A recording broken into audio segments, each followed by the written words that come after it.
20वीं century की शुरुआत में हमारे देश में सिर्फ लगभग 1 लाख ब्रिटिश थे और वही 1 लाख लोग 30 करोड़ से भी ज़्यादा इंडियंस पर राज कर रहे थे। सवाल सिंपल सा है कि जब हम नंबर्स में इतने ज़्यादा थे तो पावर उनके पास कैसी थी। इसका पहला रीज़न ये है कि ब्रिटिश ने कभी हम पे अकेला रूल किया ही नहीं। उनकी आर्मी के मेजॉरिटी वाला हिस्सा इंडियन सोल्जर्स से भरा हुआ था।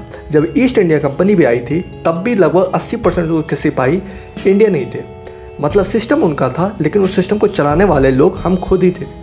दूसरा रीज़न ये था कि उन्होंने हर जगह डायरेक्ट कंट्रोल कभी लिया ही नहीं। वो सिस्टम को कंट्रोल करते थे थ्रू लोकल राजा महाराजा, ज़मींदार, इन सब के थ्रू। पावर ऊपर से ब्रिटिश की ही थी लेकिन ज़मीन पर कंट्रोल हमारे अपने लोगों के थ्रू चल रहा था। तीसरा रीज़न और सबसे इंपॉर्टेंट रीज़न ये है कि उस वक्त इंडिया एक यूनाइटेड ब्लॉक था ही नहीं। अलग अलग रीजन में हम लोग बटे हुए थे, अलग अलग जाति, धर्म, भाषा।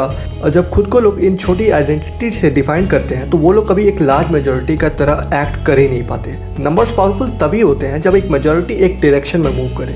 अगर 30 करोड़ इंडियंस 30 अलग अलग डायरेक्शन में खड़े हैं तो 1 लाख डिसिप्लिन लोग उन पर भारी पड़ सकते हैं। और फिर एक साइकोलॉजिकल लेयर आ जाती है कि जब कोई सिस्टम धीरे धीरे बहुत टाइट, स्टेबल और स्ट्रक्चर हो जाता है तो लोग उसे तोड़ने की जगह उसके साथ एडजस्ट करना शुरू कर देते हैं, चाहे वो सिस्टम कितना ही अनफेयर क्यों ना हो। उन्होंने सिर्फ ज़मीन नहीं जीती, उन्होंने सिस्टम और माइंडसेट को कंट्रोल किया। और जब माइंडसेट कंट्रोल हो जाती है तो नंबर सिर्फ नंबर्स बन के रह जाते हैं।